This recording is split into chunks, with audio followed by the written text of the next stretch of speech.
Pagi itu, Bang Bet, sapaan akrab dari Julius Kalebo, tengah bersiap menuju hutan adat Sungai Utik. Sungai Utik merupakan dusun yang berada di Desa Batu Lintang, Kecamatan Embalohulu, Kabupaten Kapuas Hulu, Provinsi Kalimantan Barat, yang memberikan nafas dan kehidupan bagi suku Dayak Iban.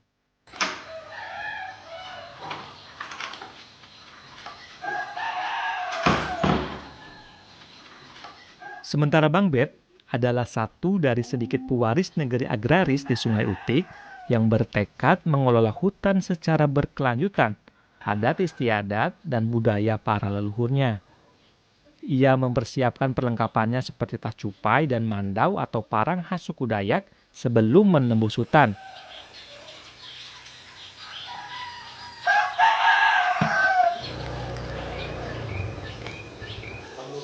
Termasuk ritual tabur beras atau berau dalam bahasa Iban yang tidak boleh terlewatkan sekalipun. Dalam menjalankan ritual, warga pantang untuk menoleh ke belakang lantaran dapat memancing bala atau malapetaka selama berada di hutan.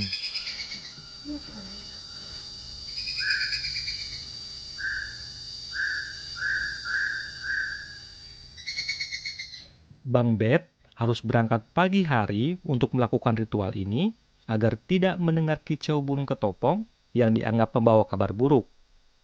Pengetahuan membaca situasi dari tanda-tanda alam masih begitu kental di komunitas Dayak Iban Sungai Utik. Inilah alasan utama mereka begitu kuat mempertahankan kelestarian lingkungannya.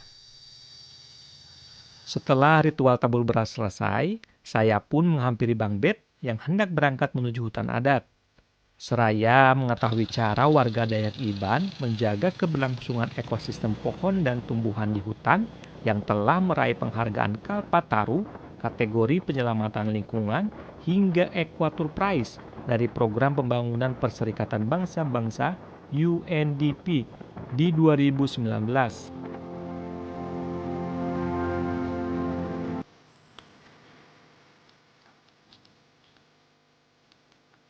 Setibanya di hutan adat, perjalanan pun ditempuh dengan berjalan kaki demi memantau kondisi pepohonan secara menyeluruh.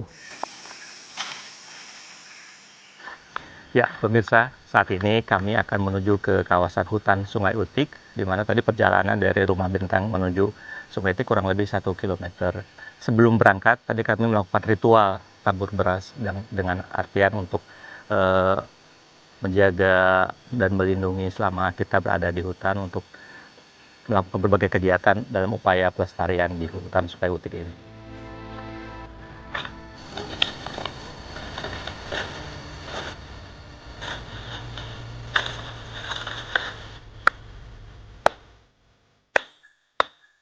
Di hutan adat yang memiliki luas 9.480 hektar ini, Bang Bet mengajak saya memantau kondisi pepohonan sambil berburu hasil hutan yang bisa dijadikan obat dan makanan. Meski selama perjalanan banyak ditemukan pohon-pohon besar berusia tua, namun bukan berarti pohon tersebut dapat ditebang. Biarkan dia berbuah untuk menghasilkan generasi yang baru, dan ini tetap kita jaga supaya tetap lestari.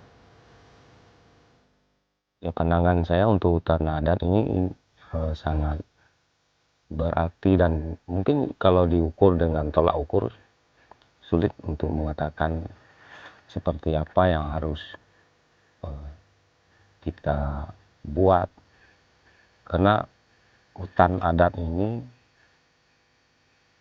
memberikan apa yang kita inginkan, dan ketika kita ingin merencanakan sesuatu untuk dia, mungkin dia bisa menghasilkan yang mengecewakan.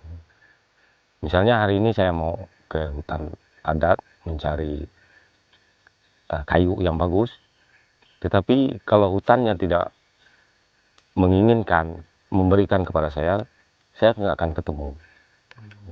Jadi hutan ini tidak bisa direncanakan apa yang kita inginkan di dalamnya.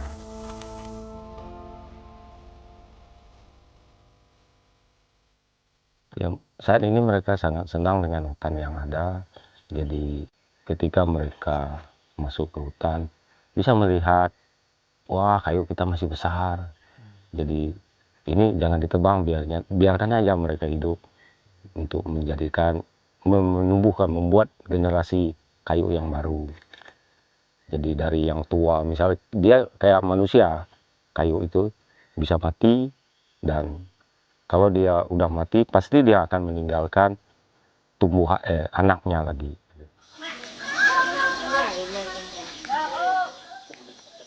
Selain Bang Bet, praktik tradisional masyarakat suku Dayak Iban dalam menjaga dan merawat kelestarian hutan hijau itu pun membudaya hingga generasi masa kini.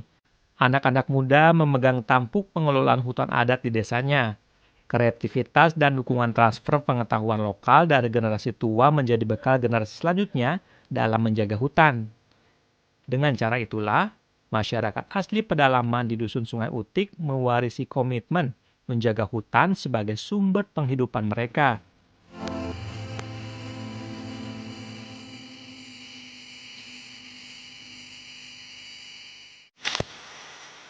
Bandi, yang dikenal dengan sebutan Apai Janggut, yang merupakan tuai rumah panjai atau sebutan bagi pemimpin kepala keluarga yang menghuni rumah betang. Rumah tradisional panjang Dayak Iban, Sungai Utik, menjadi sesepuh adat yang menjunjung tinggi amanah leluhur dari areal yang telah dihuni komunitas Dayak Iban sejak 130 tahun lalu itu. Baginya, menjaga hutan sama dengan menjaga kehidupan, karena di dalamnya terdapat ladang atau sumber makanan, termasuk tanaman obat, sungai, kuburan, dan keramat leluhur yang harus dijaga. Ini dulu ladang suku Maloh. Ini sebesarnya kayunya. Ini diserah ke orang suku Maloh ke orang Iban. Kena orang Maloh nak mampu mempertahankan lingkungan ini. Karena dulu mereka itu perang saudara. Itu serah dengan kami. Ini jadi kami di sini selama kami 100 tahun lebih. Udah di sini hampir 2 abad. Jadi kami orang suku Iban, Dayak Iban itu diserah orang suku Maloh itu sungai ini dari muara sampai ke arahnya. Ini sampai kami orang Iban ini pun diam di sini sampai itu memilik matilah kita ini, karena ini kan wilayah orang dikasih. Pria berusia 87 tahun ini bangga aksi nyata komunitasnya bermanfaat bagi dunia. Sebagai penjaga kawasan Sungai Utik yang selama puluhan tahun membela lingkungan dari penebangan liar, alih fungsi hutan, hingga memperjuangkan hak atas tanah tradisional, maka tidak heran bila penghargaan Gulbenkian Prize for Humanity keempat pada 2023 kemarin diberikan kepada dirinya atas jasanya dalam memulihkan ekosistem lokal yang berdampak pada keseimbangan ekologi dunia. Keberadaan hutan adat bagi masyarakat Dayak Iban, Sungai Utik merupakan hal yang sangat penting. Guna menjaga keseimbangan dan manfaat berkelanjutan dari relasi antara manusia dengan alam, maka masyarakat Dayak Iban secara bermusyawarah membagi hutan adat menjadi 3 kawasan berdasarkan peruntukannya.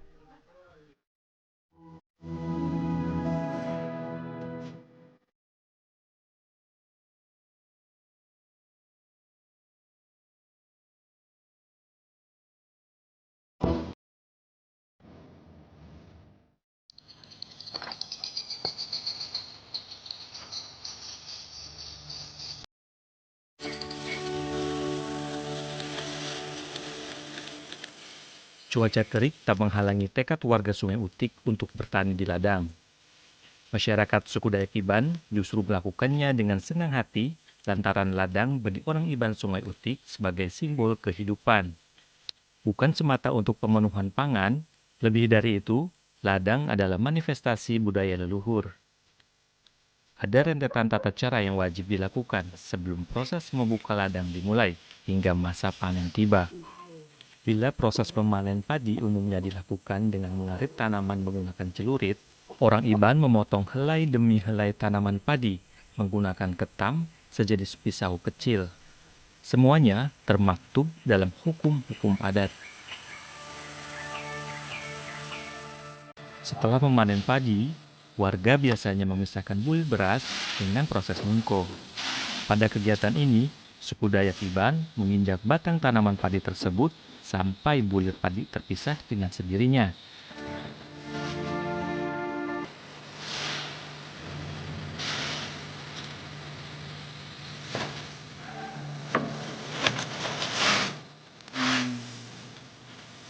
Ya, pemirsa, salah satu kebiasaan masyarakat Dayak Iban yang dilakukan hingga sampai saat ini yaitu melakukan nungko, memisahkan bulir padi dari batang pohonnya untuk kemudian nanti dijemur, untuk selanjutnya digiling dan dikonsumsi oleh masyarakat. Inai, aku boleh coba? Boleh.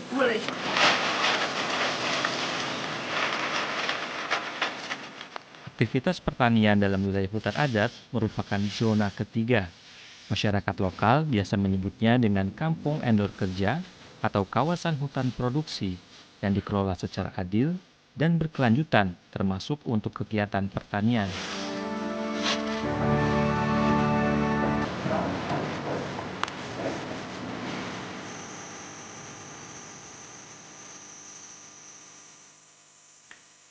Kampung Tarof atau dalam bahasa Indonesia disebut hutan simpan yang tidak boleh sama sekali dilakukan aktivitas penebangan pohon menjadi zona pertama.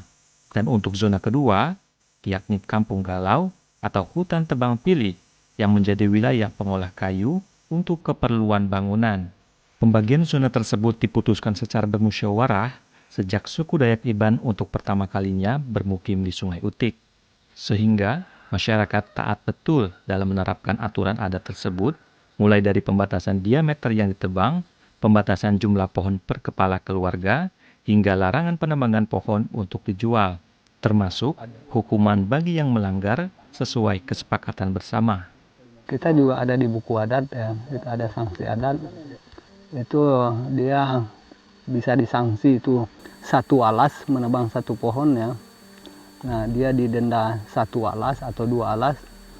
Nah, tergantung nanti ya keputusan musyawarah adatnya seperti apa. Tapi dia mesti disanksi dan kemudian orang tersebut memang tidak boleh lagi untuk menebang pohon lagi. Dan dia harus menanam. Kalau dia menebang 1 pohon, dia wajib menanam paling tidak 2 pohon. Kita selalu bermusyawarah agar tiap-tiap keluarga ini menanam pohon yang misalnya kayu ulin, kayu ya penyau dan kemudian meranti dan sebagainya. Ini untuk persiapan di masa depan, untuk anak-anak generasi di masa depan. Kalau dia sudah kita siapkan dari sekarang ya, misalnya pohon ini itu dalam 40-30 tahun ke depan atau 50 tahun ke depan, harapan kita pohon ini akan tidak ditebang. Nah, mengantisipasi keperluan, artinya kita sudah menyiapkan bagi mereka supaya tidak ada konflik, supaya tidak ada mindset mereka cenderung mengeksploitasi. Makanya kita tanam, kita himbau kepada warga, kita ini setiap musyawarah selalu kita menghimbau, mari kita menanam untuk anak cucu supaya wilayah adat ini tidak akan putus. Upaya menjaga hutan adat dengan kearifan lokal masyarakat Sungai Utik itu pun bab primadona dari Rimba Borneo. Kehidupan masyarakatnya yang guyup, yang hidup berdampingan dengan alam, terasa begitu nyata kala beraktivitas di Rumah Panjai, rumah adat yang menjadi simbol persatuan Dayak Iban. Hunian sepanjang 216 meter itu memiliki 28 bilik menyatu dan 18 bilik terpisah dengan 271 jiwa di dalamnya. Rumah tradisional yang didirikan dengan seluruh material bangunan berasal dari hutan itu pun menjadi tempat berkumpulnya masyarakat termasuk saat melaksanakan ritual adat ngetas ulit.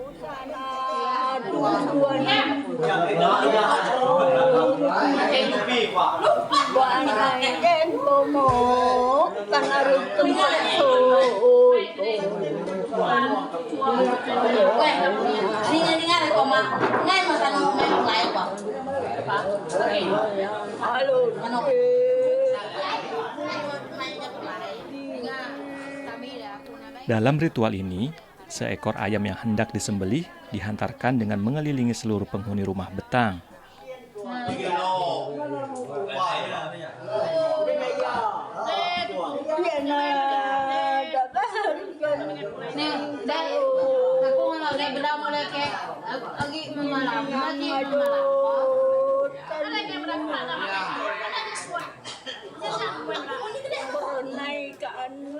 Selanjutnya, tetesan darah ayam ritual diusapkan kepada seluruh anggota keluarga. Setelah ritual selesai, barulah masyarakat bisa berkegiatan seperti sedia kala, termasuk mengasah kreativitas dengan menenun. Aktivitas yang umumnya dilakukan oleh kaum perempuan Dayak Iban ini telah melegenda sejak berabad-abad lamanya. Menenun tak sekedar berkreasi. Lebih dari itu, ada nilai spiritual dari setiap kuratan motif yang dirangkai. Mulai dari akar kelait hingga motif mayas atau orang utan yang dibuat secara manual. Kelestarian hutan merupakan bagian terpenting untuk keberlangsungan tenun. Masyarakat memanfaatkan daun dan akar tumbuhan sebagai sumber pewarna alam. Proses menenun pun berlangsung lancar. Setelah para pengrajin melaksanakan ritual sirip pinang demi menghasilkan kain tenun yang berkualitas baik. Kegiatan lain seperti pembuatan kerajinan rotan hingga tikar daun bemban yang menjadi produk buah tangan unggulan dari Sungai Utik itu pun juga menjadi cara dari masyarakat suku Dayak Iban bertahan hidup tanpa merusak alam. Sebagai wujud pengakuan dan perlindungan terhadap masyarakat hukum adat, maka Kabupaten Kapuas Hulu menetapkan 9 masyarakat hukum adat dengan menjamin hak-hak komunal seperti tempat keramat dan kawasan komunal yang harus dilindungi, termasuk penetapan hutan adat yang berlandaskan pada hukum adat.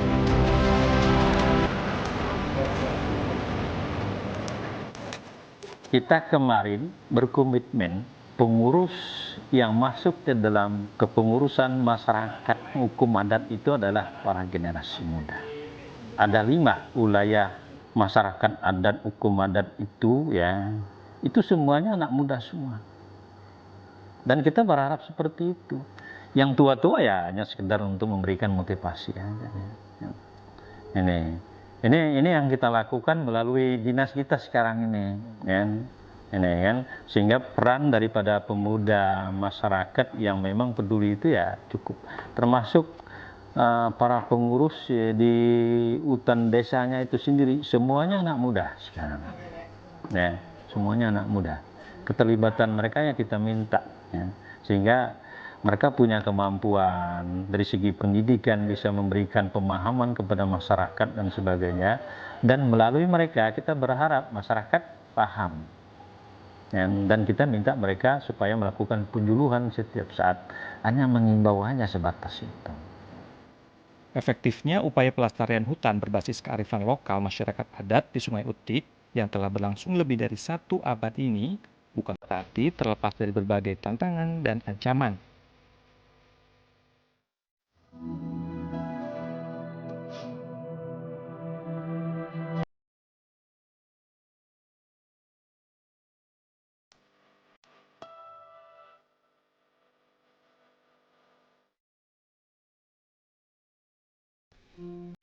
Pengakuan hutan adat Sungai Utik milik masyarakat suku Dayak Iban menjadi napas segar bagi masyarakat adat lainnya di Kalimantan Barat. Keputusan ini menjadi langkah maju pemerintah dalam mengatasi emisi gas rumah kaca, emisi global, dan keberlangsungan mata air di tengah peningkatan deforestasi global dengan hilangnya 4,12 juta hektar hutan primer di wilayah tropis pada tahun 2022 atau setara dengan luas negara Swiss.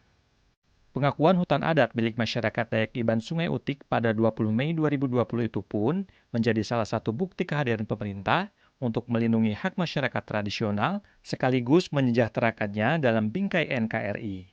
Bahwa masyarakat hukum adat dan ruang hidupnya itu bisa ditetapkan oleh negara supaya paling tidak ada 4 tujuan. Yang pertama ya, dengan kearifan lokal dan pengetahuan tradisional tadi ruang hidupnya bisa terjamin, itu yang pertama.